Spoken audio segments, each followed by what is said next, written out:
Ernesto, saya boleh meminta Ibu Evi boleh memimpin dalam doa untuk firman Tuhan. Terima kasih.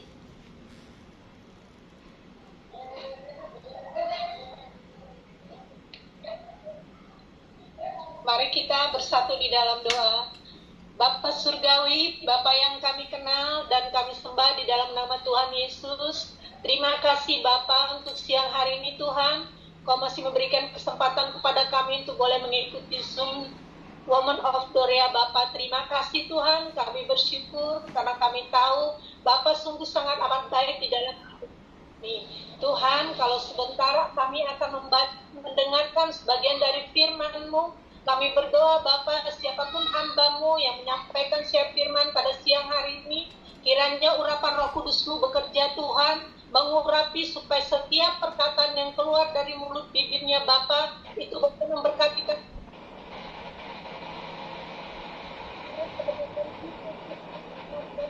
Bangkitkan, roh kami boleh semakin menyala-nyala untuk semakin mengenal dan mengasihi Engkau. Terima kasih Bapa, kami mau menyerahkan Tuhan, share firman pada sore hari ini ke dalam tangan kasih-Mu. Di dalam nama Tuhan Yesus, nama yang penuh kuasa, kami sudah berdoa dan mengucap syukur. Amin. Ya, puji Tuhan. Terima kasih Bu Evi.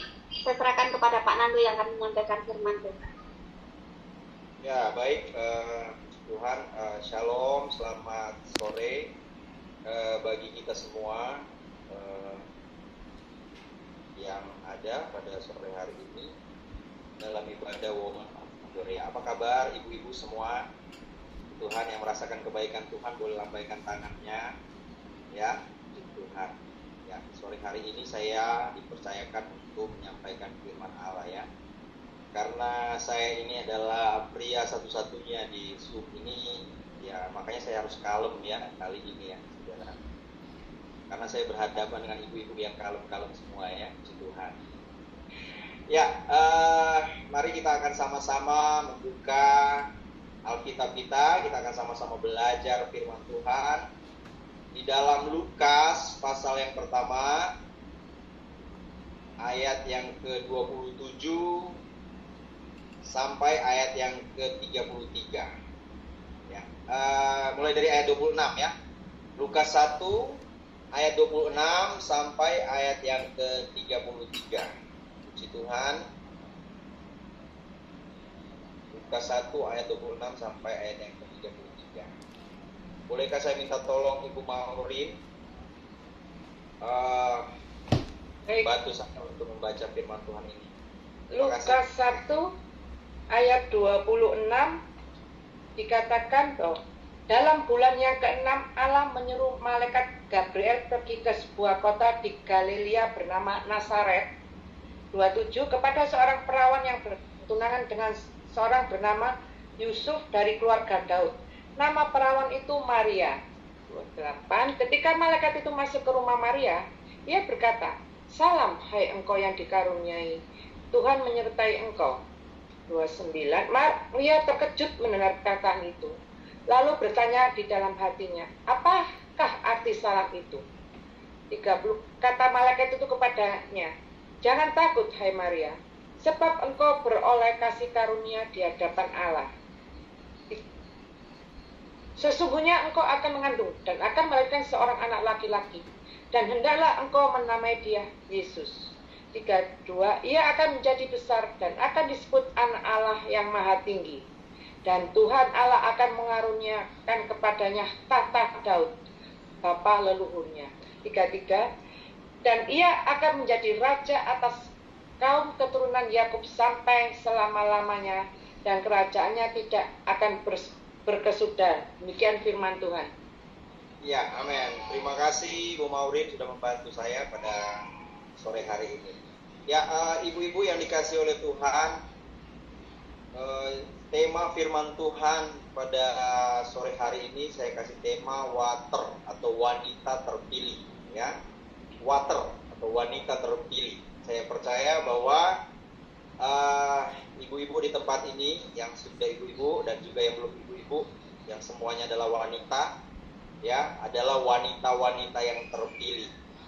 Yang setuju ketik amin di kolom chat. Ya, ketik amin ya di kolom chat.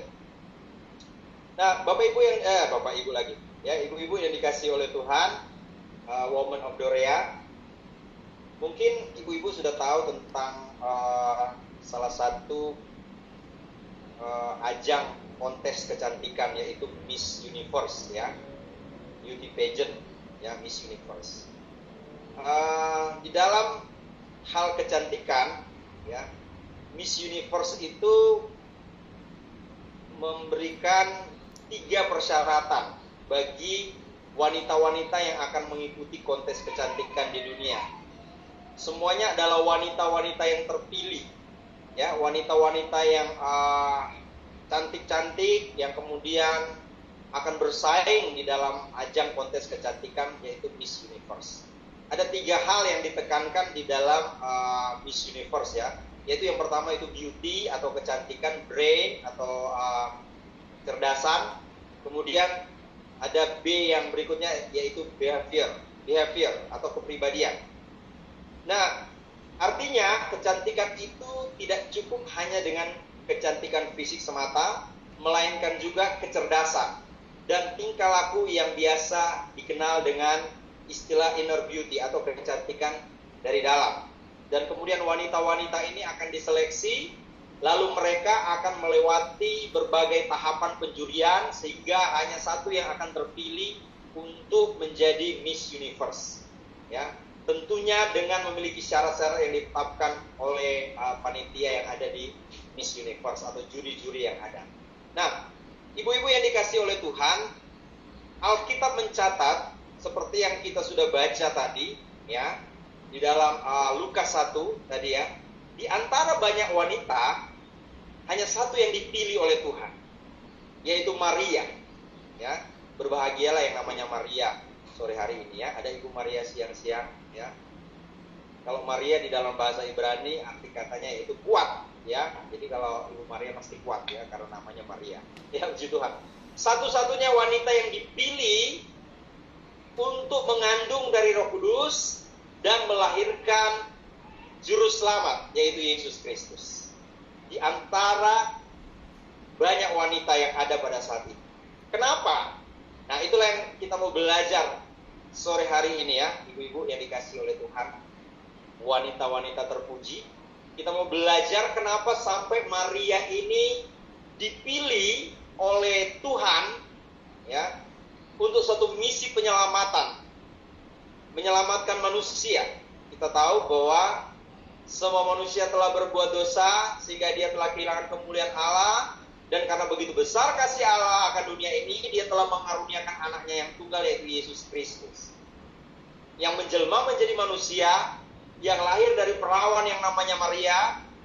Untuk apa? Menyelamatkan orang-orang yang berdosa, saya dan saudara, sehingga kita semua memiliki kehidupan yang kekal, kita semua diselamatkan. Dan kita mau belajar pada sore hari ini, kenapa sampai Maria menjadi water atau wanita terpilih. Nah, ada 2 hal yang kita mau bahas pada sore hari ini, kenapa sampai Tuhan memilih Maria. Kita mau belajar pada sore hari ini. Yang pertama, ibu-ibu yang dikasih oleh Tuhan, kenapa Maria dipilih oleh Tuhan? Kenapa Maria di antara banyak wanita dia yang terpilih? Karena yang pertama, Maria ini menjadi wanita yang berkenan di mata Tuhan, ya, sehingga dia dipilih untuk bisa mengandung dari Roh Kudus dan melahirkan Yesus Kristus juru selamat kita. Saya yakin dan percaya Tuhan tidak mungkin salah memilih seseorang, ya. Tuhan tahu dan Tuhan mengerti apa yang menjadi pilihannya, dan pilihan ini jatuh kepada Maria, ya. Karena apa? Maria ini adalah wanita yang berkenan di mata Tuhan, dan saya percaya semua wanita-wanita yang hadir di Zoom sore hari ini adalah wanita-wanita yang berkenan di mata Tuhan. Amin. Ya, tidak usah ngomong amin, diketik aja. Ya. Nah, ibu-ibu yang dikasih oleh Tuhan, ketika malaikat Gabriel menampakkan diri kepada Maria, ada satu sapaan. ada satu sapaan yang sangat menarik di sini yang Alkitab ceritakan di sini ya. Dia menyapa Maria dengan sebutan yang dikaruniai. Ya, di dalam Lukas 1 ayat 28 di sana dicatat, ketika malaikat itu masuk ke rumah Maria, ia berkata, "Salam, hai engkau yang dikaruniai. Tuhan menyertai engkau." Saudaraku yang dikasihi oleh Tuhan, kalau saya membaca di dalam terjemahan yang lain, di dalam terjemahan King James Version, terjemahannya berbunyi seperti ini. Di sana dikatakan, "Hai engkau wanita yang sangat disukai atau yang sangat berkenan di mata Tuhan, sehingga engkau selalu disertai oleh Tuhan." Nah, ini terjemahan yang lebih lengkap ya, yang lebih mendalam tentang yang dikaruniai. Jadi ketika malaikat Gabriel menampakkan diri kepada Maria, dia menyapa dengan sapaan, "Hai Maria, engkau adalah wanita yang terpilih. Hai Maria, engkau adalah wanita yang sangat disukai oleh Tuhan. Hai Maria, engkau adalah wanita yang sangat berkenan di mata Tuhan." Puji Tuhan.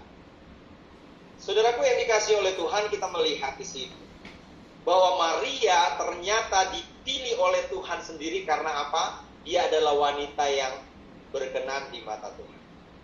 Nah, siapa Maria? Di sana tidak dijelaskan secara rinci tentang bagaimana kehidupan Maria sehari-hari, siapakah dia. Tetapi yang kita mau pelajari sesuai dengan apa yang disajikan oleh Alkitab, saudara. Nanti kita baca di rumah ya, Lukas 1 ayat 32, Roma 1 ayat 3. Di sana ada sedikit cerita tentang Maria ini ya. Mereka pada saat itu hidup di bawah penjajahan bangsa Romawi ya pada saat itu. Nah, Maria ini hanyalah perempuan muda yang biasa. Dia itu lahir dari keluarga petani.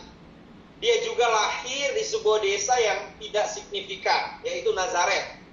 Ya. Sudah di dalam Yohanes 1 ayat 46, Nathanael mengatakan bahwa mungkinkah sesuatu yang baik datang dari Nazaret? Ya, berarti kota ini tidak diperhitungkan sebelum kelahiran Yesus ya.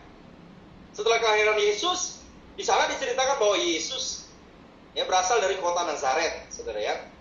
Maria ini bukanlah seorang perempuan yang kaya, saudara.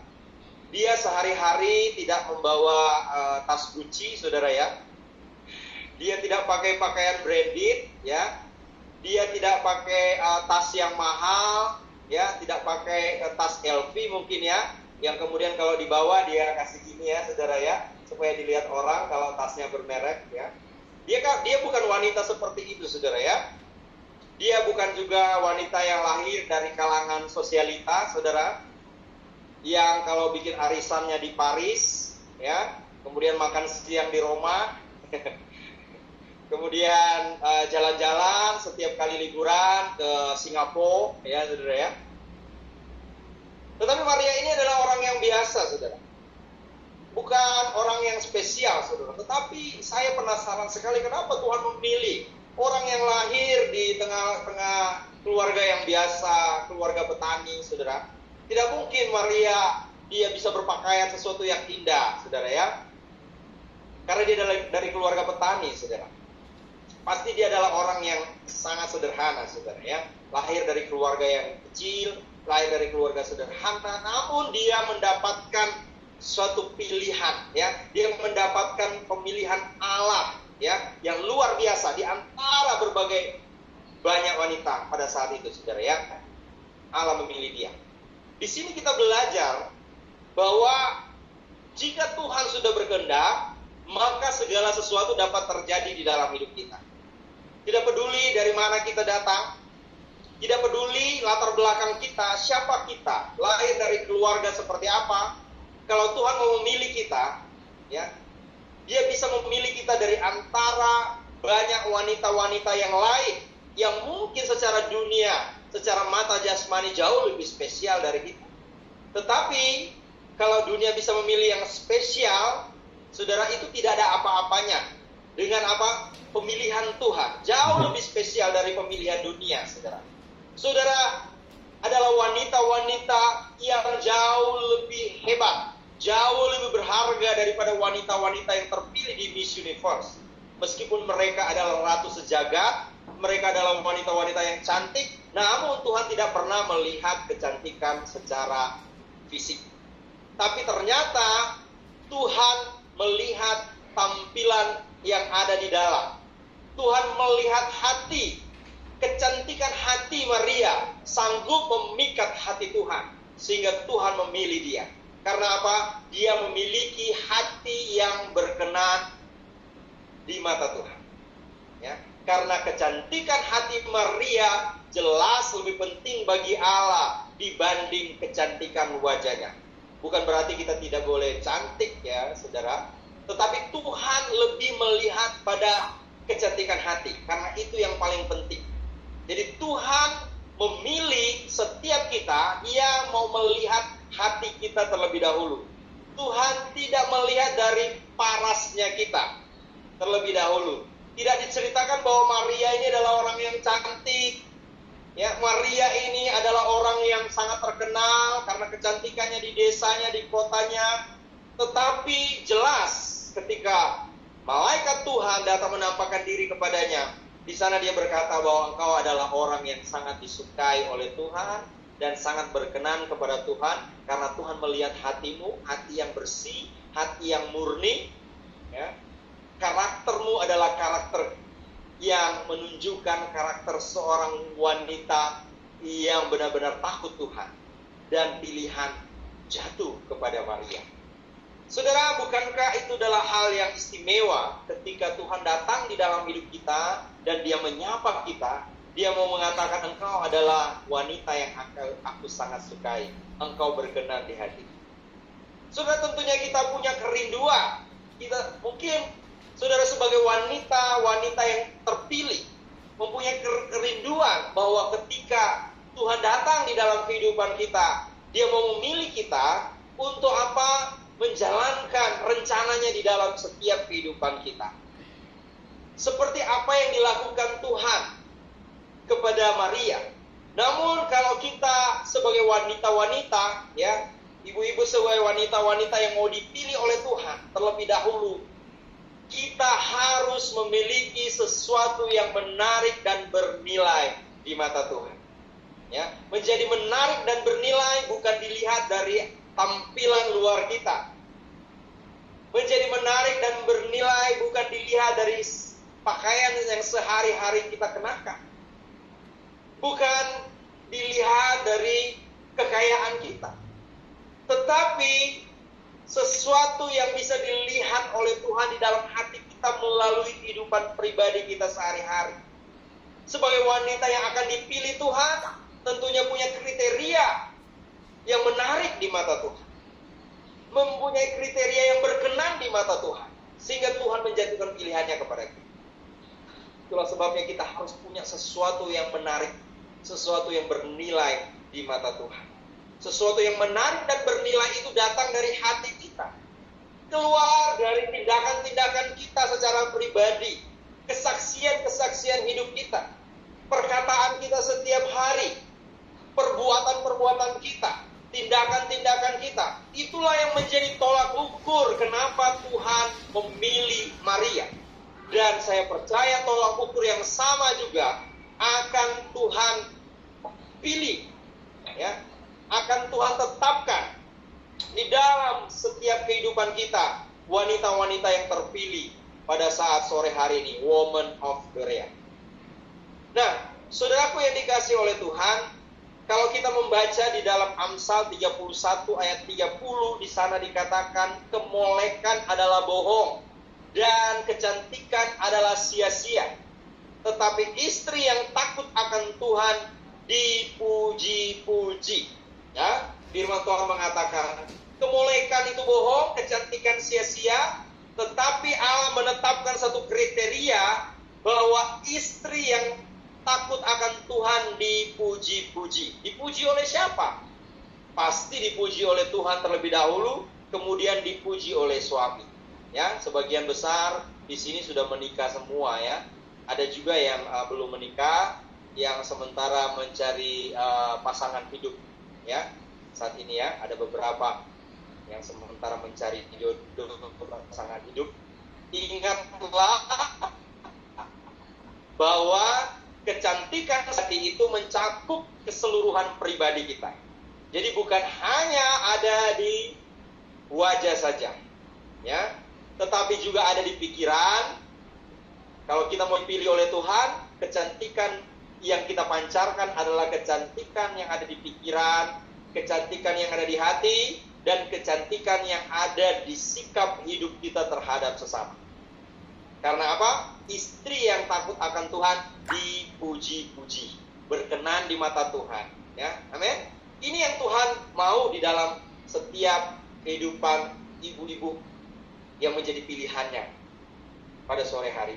Bahkan di dalam 1 Petrus 3 ayat 3-4 dikatakan, perhiasanmu janganlah secara lahiriah, yaitu dengan mengepang-ngepang rambut, memakai perhiasan emas, atau dengan mengenakan pakaian yang indah-indah. Tetapi perhiasanmu ialah manusia batinia yang tersembunyi dengan perhiasan yang tidak binasa, yang berasal dari roh yang lemah lembut dan tentram, yang sangat berharga di mata Allah.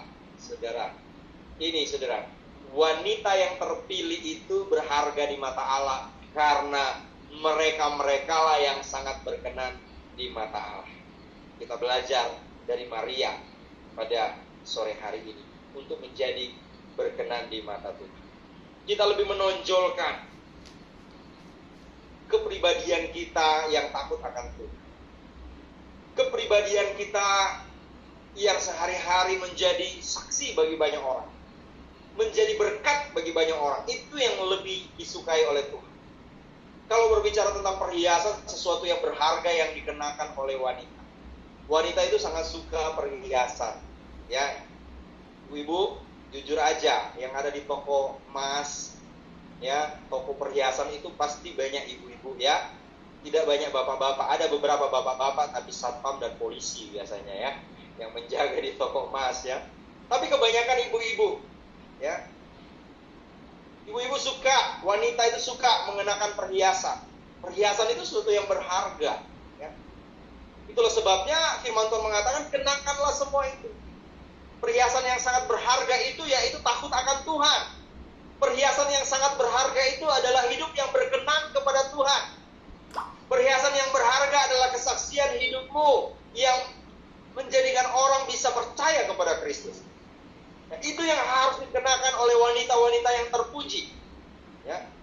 Hidup kita harus menjadi berkat, bukan menjadi batu sandungan. Saudara, ada seorang wanita yang menginspirasi dunia. Saudara mungkin kenal semua, yaitu Bunda Teresa.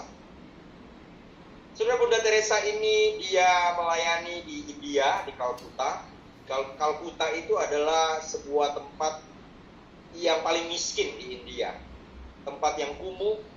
Di sana adalah berisi orang-orang yang punya penyakit-penyakit yang parah, ya, daerahnya daerah yang miskin. Tetapi Bunda Teresa ini bersedia dipilih, ya, oleh Tuhan. Kemudian dia meninggalkan segala kenyamanannya, lalu dia masuk di Calcutta, India. Kemudian dia melayani orang-orang di sana, menyediakan rumah bagi kaum-kaum miskin, anak-anak yang kurang terpelajar. Dia menyediakan pendidikan, dia mengajar di sana. Kemudian dia menangani juga orang-orang yang tertolak, ya, karena mereka punya penyakit AIDS. Dia menangani mereka, saudara. Kemudian ada pemulihan terjadi, mereka bisa mengenal Kristus. Dan banyak hal yang dilakukan oleh Bunda Teresa sehingga dia menginspirasi seluruh dunia. Siapa yang tidak kenal Bunda Teresa sampai akhir hayat? Bahkan dia mendapatkan penghargaan tertinggi di bidang kemanusiaan, yaitu Nobel Prize, ya. Orang-orang yang berdedikasi terhadap sesuatu, ya, di dunia ini akan diberikan penghargaan, yaitu penghargaan tertinggi, yaitu Nobel, saudara, ya. Lalu kemudian saudara, Bunda Teresa ini mendapatkan hadiah ketika dia memenangkan Nobel, ya. Dia mendapatkan $6.000. Namun uang itu tidak digunakan untuk kesenangan dirinya pribadi. Namun uang itu dia pakai untuk membangun rumah bagi orang-orang yang tidak punya rumah, kemudian menyediakan fasilitas kesehatan di tengah-tengah penduduk miskin yang ada di Calcutta ini. Saudara, Bunda Teresa ini meninggal dunia tanggal 5 September tahun 97. Dia meninggal di usia 87 tahun. Namun saudara, ketika dia meninggal, saudara, ada 23 petinggi negara, saudara, yang menghadiri pemakamannya. Begitu luar biasanya dia menginspirasi dunia, sehingga 23 petinggi negara hadir langsung untuk apa? Menghadiri pemakaman dari Bunda Teresa. Upacara pemakamannya dilakukan tanggal 13 September 97. Saudara yang dikasihi oleh Tuhan, ada 15.000 orang yang menghadiri pemakaman dari Bunda Teresa. Saudara bisa bayangkan 15.000 orang ini, saudara, hadir. Dan pemakamannya dibuat di sebuah stadion yang ada di Netaji, India. Saudara ya, orang-orang datang, semua yang dilayani oleh Bunda Teresa. 23 petinggi negara datang hadir untuk memberikan penghormatan terakhir bagi wanita yang menginspirasi dunia. Wanita yang berkenan di mata Tuhan. Wanita yang terpilih di mata Tuhan. Hadir, mereka memberikan penghormatan kepada Bunda Teresa karena dia sudah melakukan banyak hal. Dia sudah melakukan apa yang menjadi firman Tuhan, yaitu apa? Menjadi wanita yang terpilih, menjadi wanita yang terpanggil untuk bisa melayani Tuhan, mendedikasikan hidupnya bagi pekerjaan pelayanan Tuhan. Saudara, Maria ketika dia dipilih oleh Tuhan, dia kemudian menyerahkan seluruh hidupnya kepada Tuhan. Dia tidak banyak bertanya, dia tidak banyak tawar-menawar, namun dia dengan jelas mengatakan bahwa kalau memang ini adalah rencana Tuhan di dalam hidupnya, dia akan melakukan itu. Apapun yang akan dia hadapi di depannya, dia tetap akan mengikuti panggilan Tuhan. Ini adalah ciri-ciri wanita yang terpilih, saudara ya. Dia berkenan di mata Tuhan dan dia mau mengikuti panggilan Tuhan di dalam hidupnya. Saudaraku yang dikasihi oleh Tuhan, ibu-ibu semua di sini, wanita-wanita yang terpilih, mari hiduplah berkenan di mata Tuhan. Hiduplah mengenakan perhiasan batiniah yang lebih disukai oleh Tuhan. Dan kemudian kita menunjukkan kualitas kita sebagai wanita-wanita terpilih.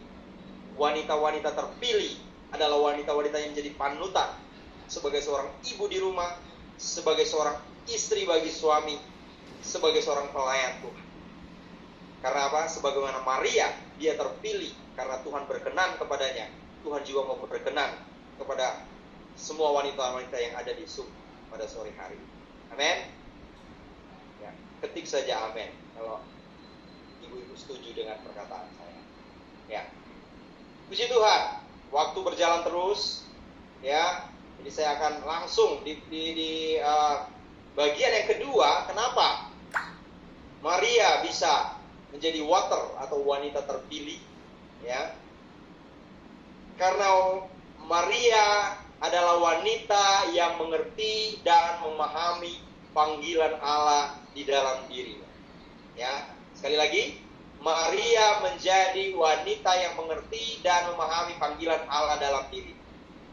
Ya, di dalam Lukas 1 ayat 38, Maria mengatakan, sesungguhnya aku ini adalah hamba Tuhan.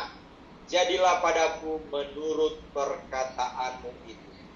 Kata hamba menunjukkan bahwa Maria telah memilih untuk menerima panggilan yang Allah sampaikan kepadanya. Bukankah seorang hamba harus mengikuti tuannya? Harus mengikuti apa yang menjadi panggilan tuannya di dalam hidupnya. Dan Maria kemudian memposisikan dirinya sebagai seorang hamba yang tidak punya hak sama sekali untuk menolak panggilan Tuhan di dalam hidupnya. Yang tidak punya sesuatu yang harus dipertahankan, tetapi dia mau melepaskan semua itu. Dia mau melepaskan semua keegoisannya. Dia tidak lagi mempertahankan segala sesuatu, tetapi dia mau menjadi hamba yang menurut kepada panggilan Allah. Sehingga apa saudara, ini selaras dengan apa yang menjadi doa Yesus ketika dia mau disalib. Ketika dia berdoa di Getsemani, saudara ya, taman Getsemani, dalam Lukas 22 ayat yang ke-42, Di sana dikatakan bukanlah kehendakku yang jadi, melainkan kehendak-Mu yang terjadi. Kita melihat, ya, Maria sudah mengatakan itu terlebih dahulu, ya. Jadilah padaku menurut perkataanmu itu, sehingga Tuhan tidak mungkin salah memilih wanita yang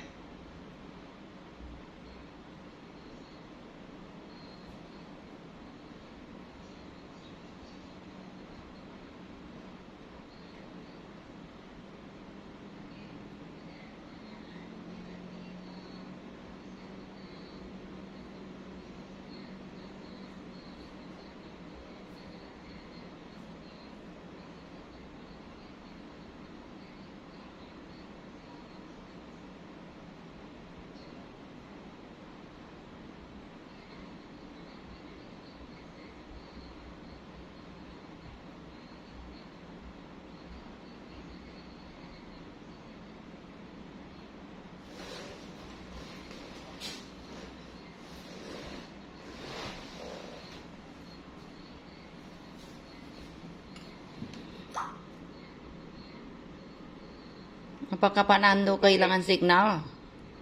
Ya, terpental. Ya, boleh dimasuk lagi.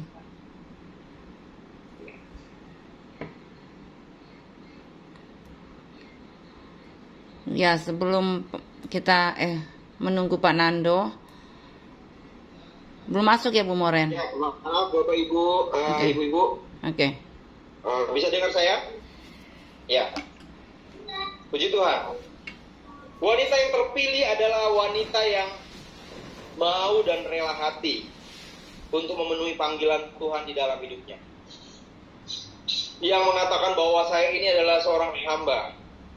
Saya tidak punya hak lagi atas kehidupan saya kalau Tuhan memilih saya untuk melayani, memenuhi panggilan Tuhan. Maka saya akan melakukan itu di dalam kehidupan saya. Dan saya percaya wanita-wanita yang ada di Women of Glory, wanita-wanita yang terpilih saat ini, mau dan rela hati untuk memenuhi panggilan Tuhan di dalam kehidupan kita. Apapun panggilan Tuhan di dalam kehidupan kita, kita mau melakukan itu. Ketika Tuhan mau kita untuk melakukan sesuatu, mari kita memiliki sikap seperti Maria. Dia mengatakan, saya ini hamba Tuhan, jadilah seperti apa yang engkau kehendaki. Walaupun Maria tahu bahwa ada resiko-resiko yang harus dia hadapi ketika dia memenuhi panggilan Tuhan, sudah tahu bahwa dia belum menikah, lalu kemudian dia mengandung, dia akan mengandung, apa yang akan dikatakan oleh tunangannya Yusuf? Apa yang akan dikatakan oleh keluarganya pada saat itu? Bagaimana sikap masyarakat kepadanya pada saat itu ketika masyarakat mengetahui bahwa Maria sudah mengandung? Tetapi Maria memang adalah wanita yang benar-benar terpilih. Dia mengerti kehendak Tuhan di dalam hidupnya. Dia tidak kemudian hidup di dalam ketakutan, kekhawatiran, tetapi karena dia percaya bahwa kalau Tuhan yang memanggil hidupnya, kalau Tuhan yang sudah memilih dia untuk melayani, maka dia pasti akan ditolong oleh Tuhan. Dia tidak pernah akan mundur dari panggilan Tuhan di dalam hidupnya, tetapi dia terus melangkah mengikuti panggilan Tuhan di dalam hidupnya. Apapun resiko yang harus dihadapi. Namun kembali lagi, kalau Tuhan yang memilih kita, kalau Tuhan yang menempatkan kita di suatu tempat di mana kita ditempatkan, maka jangan pernah takut untuk melangkah. Tuhan menyediakan pertolongan di dalam kehidupan kita. Tuhan menyediakan penyertaannya yang luar biasa di dalam kehidupan kita. Jadi kita mau belajar dari Maria. Dia bukan saja wanita yang kuat seperti namanya, tetapi dia juga adalah wanita yang berani, saudara ya. Wanita yang berani. Wanita-wanita zaman sekarang tidak lagi diidentikan dengan wanita-wanita yang lemah. Ada banyak wanita-wanita sekarang yang duduk di pemerintahan, bisa memerintah, bahkan bisa menjadi presiden, bisa menjadi perdana menteri, saudara. Dan mereka adalah wanita-wanita yang hebat. Wanita-wanita yang menjadi menteri, wanita-wanita yang menjadi pemimpin-pemimpin, saudara. Dan Tuhan juga menciptakan ibu-ibu semua, wanita-wanita, bukan untuk menjadi wanita-wanita yang lemah, tetapi menjadi wanita yang kuat di dalam Tuhan, yang mampu memenuhi panggilan Tuhan di dalam kehidupanmu, yang mampu melakukan tugas Tuhan di dalam hidupmu seperti apa yang dilakukan oleh Maria.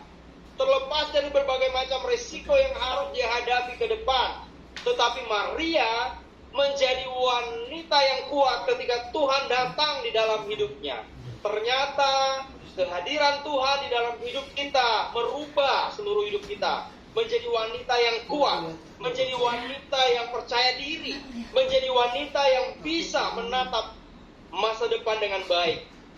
Kita tahu bahwa Maria ini adalah seorang yang biasa, seorang yang lahir dari keluarga petani. Dia bukan lahir dari keluarga bangsawan seperti yang saya katakan tadi. Namun seketika itu juga ketika kehadiran Tuhan datang di dalam hidupnya, ketika Tuhan memanggil hidupnya, Maria menjadi wanita yang benar-benar strong, benar-benar kuat, menjadi wanita yang benar-benar mampu untuk menghadapi berbagai macam kesulitan. Dia tidak takut lagi kepada kritikan-kritikan masyarakat pada saat itu. Dia tidak takut lagi kepada hal-hal yang akan menimpa kehidupannya. Karena apa?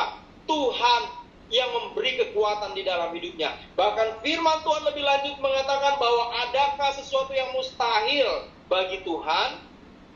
Dan ini menjadi kekuatan bagi Maria sebagai wanita yang terpilih. Karena bagi Tuhan tidak ada perkara yang mustahil. Dia akan melakukan itu. Dia akan melakukan perkara-perkara yang besar, perkara-perkara yang mungkin mustahil bagi manusia. Namun ketika Tuhan hadir, Tuhan sudah memberikan semangat di dalam hidupnya.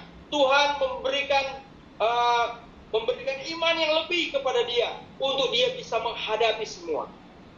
Jadi ini yang menjadi kekuatan bagi kita, bagi semua wanita-wanita terpilih sore hari ini. Engkau sanggup untuk menatap masa depanmu bersama dengan Tuhan. Dan engkau bisa melakukan perkara-perkara yang besar bersama dengan Tuhan. Namun hidupmu haruslah berkenan di mata Tuhan. Dan ketika Tuhan memanggil hidupmu, maka sediakan hidupmu untuk Tuhan. Sediakan hatimu untuk Tuhan. Sediakan pikiranmu untuk Tuhan. Sediakan tenagamu untuk Tuhan. Jangan menyayangkan tenaga pikiran hatimu. Ketika Tuhan memanggil hidupmu, maka apa yang engkau punya pada saat itu berikan. Tuhan tidak menuntut sesuatu yang kelihatan berharga di mata dunia. Hatimu saja engkau berikan kepada Tuhan. Maka dia akan memilih engkau untuk menjadi wanita-wanita pilihan yang akan melakukan perkara-perkara yang luar biasa bersama dengan dia.